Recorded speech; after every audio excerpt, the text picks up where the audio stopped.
अस्सलाम वालेकुम दोस्तों। काफ़ी दिन हो गए थे, आप लोगों से बातचीत नहीं हुई थी। कुछ अपने ऑफिशियल कामों की वजह से मसरूफ़ था, शहर में नहीं था, कराची से बाहर था, लाहौर गया हुआ था कोई 15 एक दिन।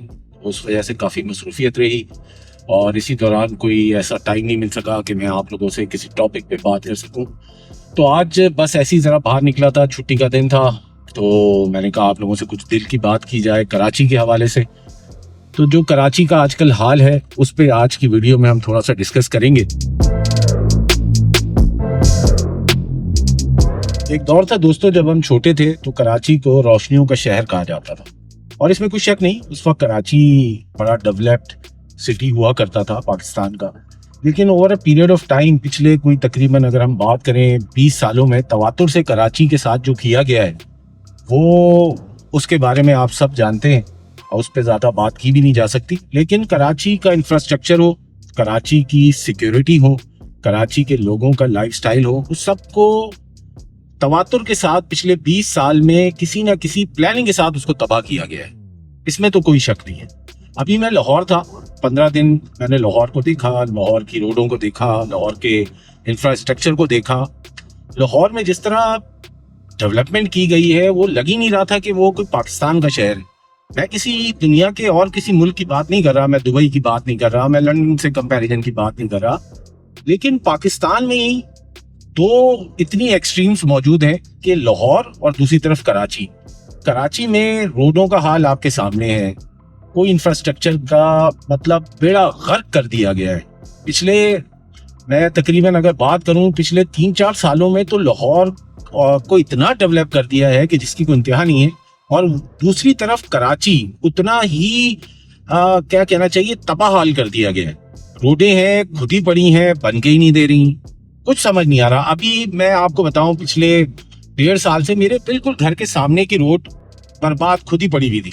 1.5 साल बाद अल्लाह अल्लाह करके हमारे नाज़िम ने उसको बनाया, उसका फीता काटा प्रॉपर, और वेरी नेक्स्ट डे, मतलब एक रात पहले उसकी इनॉग्रेशन हुई है, वो रोड बन के चकाचक कारपेट होके एकदम रेडी की गई है। और वेरी नेक्स्ट डे सुबह, मतलब 10-11 बजे मैं ऑफिस के लिए निकल रहा था तो मैं देख रहा हूँ उसी रोड पे खुदाई हो रही है। तो हमने पता किया भाई ये क्या सूरत हाल है, तो पता चला कि जी अब वाटर बोर्ड वालों को याद आया है कि उन्होंने यहाँ कोई पाइपलाइन डालनी थी। तो कोई पूछे इन इदारों से कि पिछले 1.5 साल से वो रोड बर्बाद हाल पड़ी थी तो उस वक्त कुछ कर लेते। जब वो बन गई उस पे गवर्नमेंट का पैसा लगे, गवर्नमेंट का पैसा क्या, वो मेरे और आपके टैक्स का पैसा है, वो उस रोड पे लग गया और फिर उसके बाद उस रोड पे दोबारा खुदाई शुरू कर दी गई। ये तो एक मिसाल है। इसी तरह अगर हम नाज़िमाबाद की इस वक्त हाल देखें, जो 5 स्टार चौरंगी से लेके पूरा नॉर्थ नाज़िमाबाद का एरिया है उसको बुरी तरह खोदा गया है। वहां पे जी क्या हो रहा है, जी सुई गैस की लाइन डल रही है। सुई गैस, गैस तो आई नहीं रही पूरे कराची में, तो लाइन किस चीज की डाल रहे हैं, समझ से बाहर है। फिर हम चले जाएं यूनिवर्सिटी रोड की तरफ।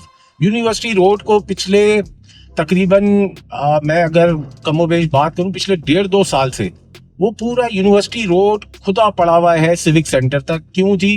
क्योंकि उस पर कोई ओवरहेड ब्रिज बनना है। भाई कौन सा ब्रिज है जो पिछले 1.5-2 साल से बन के ही नहीं दे रहा है। अजीब, मतलब अजीब ही फ्रस्ट्रेटेड कर दिया कराची की सोसाइटी को, कराची के लोगों को।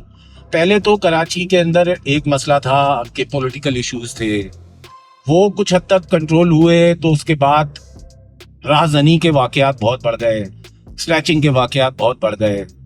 अब ट्रैफिक के मसाइल तो हैं अपनी जगह, इंफ्रास्ट्रक्चर के मसाइल हैं अपनी जगह, उसके साथ साथ एक नई चीज शुरू हो गई है, बच्चों का किडनैप।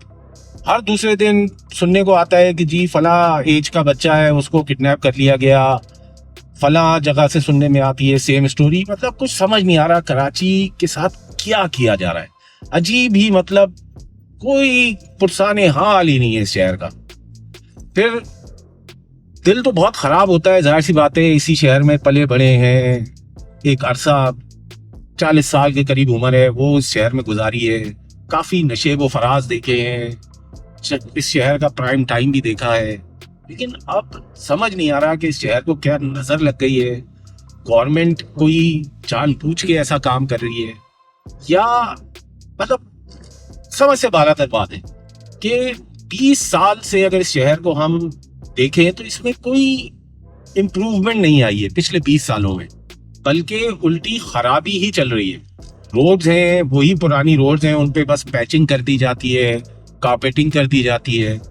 इंफ्रास्ट्रक्चर को डेवलप नहीं किया जा रहा इस शहर में। पोल्यूशन की वजह से इतनी डस्ट हुई हुई है पूरे शहर में कि जिसकी वजह से नज़ला, जुकाम और डिफरेंट बीमारियां और वायरसेस बन रहे हैं, लोगों की तबीयतें खराब हो रही हैं। मतलब अगेन वही वाली बात है, आप कहेंगे कि कराची के बारे में आप इतना बोल रहे हैं, यहीं से आपने खाया है, पिया है, यहीं कमा रहे हैं, यहीं पले हुए, लेकिन ये फैक्ट है भाई दोस्तों, ये एक हकीकत है जो इस वक्त हर कराचियाई फेस कर रहा है। अब ये देखें दोस्तों, ये यूनिवर्सिटी रोड की अभी मैं बात कर रहा था और इत्तेफाक है कि मेरे रूट के अंदर ही यूनिवर्सिटी रोड थी इस वक्त, तो मैं इस वक्त यूनिवर्सिटी रोड पे ही ट्रैवल कर रहा हूँ।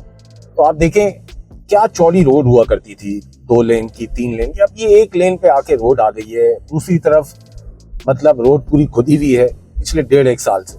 और दूसरा जो कराची का सबसे बड़ा डिलेमा है, कराची से ग्रीनरी गायब होती जा रही है। कोई इसकी तरफ ध्यान ही नहीं दे रहा कि कोई ग्रीन बेल्ट्स हुआ करती थी पहले कराची में, अब तो सफाई हस्ती से ग्रीनरी कराची से मिटती जा रही है। अब इसके पीछे क्या रीजन है आप सब बेहतर जानते हैं, उस पर हम फिर कभी बात करेंगे। अच्छा, इस इंफ्रास्ट्रक्चर की बदहाली की वजह से लोगों को जो हेल्थ इश्यूज हो रहे हैं वो तो हो ही रहे हैं, उसके साथ साथ हर कोई या जो कराची के जितने भी लोग हैं जो डेली बेसिस पे रोड पर ट्रैवल करते हैं, वो एक मसला या एक इशू बहुत ज़्यादा फेस करते हैं, जिसमें उनकी जो मिल्कियत में बाइक है या गाड़ी है उसका भी नुकसान है। मतलब इन खड्डों के ऊपर जब गाड़ी चलती है, बाइक चलती है, उसके टायर्स खराब हो रहे हैं, जम्स खराब हो रहे हैं। मतलब हर तरीके से एक कराची में रहने वाला शहरी नुकसान में ही है, उसके लिए कोई पॉजिटिव चीज नहीं दिख रही। ये देखें दोस्तों, अब रोड पे अब बंदा क्या करे, अब स्पीड में जाते जाते एकदम खड्डा, ब्रेक लगाओ, गाड़ी को आराम से उतारो, लेकिन क्या मतलब है, गाड़ी कहीं ना कहीं उसको डैमेज तो होना ही होना है, जितनी ही एहतियात करें। खैर ये तो खैर चीजें हैं अपनी जगह, और इसी वजह से शायद इस वक्त हम देखते हैं कि हमें HSC के बाहर या मोफा के बाहर इतना रश नजर आता है। लोग अपनी डिग्रीज को अटैच करा रहे हैं ताकि वो इस मुल्क से भाग सके। मतलब समझ नहीं आ रहा भाई कहाँ ले जा रहे हैं ये कराची को। और या तो ये होना कि नहीं जी चले, इंफ्रास्ट्रक्चर बिछ रहा है, काम हो रहा है, आने वाले 2-3 सालों में आपको कुछ नजर आएगा कराची बना हुआ, ऐसा भी नहीं है। ये चीजें भाई हम पिछले 40 साल से देखते आ रहे हैं। कराची में चीजें तो शुरू की जाती हैं बट उन्हें उस तरह पाए तकमील पे नहीं पहुंचाया जाता, उस तरह कराची की चीजों को फिनिश नहीं किया जाता जो शायद इस शहर की रिक्वायरमेंट है। भाई कराची वो वाहिद शहर है पाकिस्तान का जो सबसे ज्यादा टैक्स पे करता है, हाईएस्ट टैक्स पेयर सिटी है भाई पाकिस्तान का, पूरे मुल्क को चला रहा है। फिर इस मुल्क का ये, उस शहर का ये हाल है, समझ से बाहर है। तो खैर दोस्तों, आप भी कह रहे होंगे कि क्या ये कराची की बुराई की राग अलाप रहा हूं मैं। बस इस शहर के अंदर रहे हमेशा से तो दिल दुखता है हमारा भी यार, हम भी टैक्स पे करते हैं और हमारी टैक्स पे ये मुल्क और ये शहर चल रहे हैं, तो इसलिए थोड़ा सा दर्द होता है। बस एक दिल की बात थी, मैंने कहा आप लोगों से शेयर की जाए, कम से कम शायद मेरी आवाज़ उठाने से इस प्लेटफॉर्म के थ्रू शायद कोई बेहतरी की उम्मीद पैदा हो सके, लेकिन मुश्किल है। बट बहरहाल आप क्योंकि मेरे दोस्त हैं, मुझे सुनते हैं, तो मैंने कहा आप लोगों से अपने दिल का एक दर्द शेयर किया जाए। तो खैर यहाँ पे मैं अब अपनी इस वीडियो को ख़त्म करता हूँ और इस दुआ के साथ कि अल्लाह हमारे इस शहर के लोगों पे अपना रहम करे और कुछ बेहतरी इस शहर में आए। तो मुझको दें इजाज़त, इंशाल्लाह फिर आपसे मुलाकात करते हैं किसी और वीडियो में किसी और टॉपिक के साथ। खुदा हाफिज़।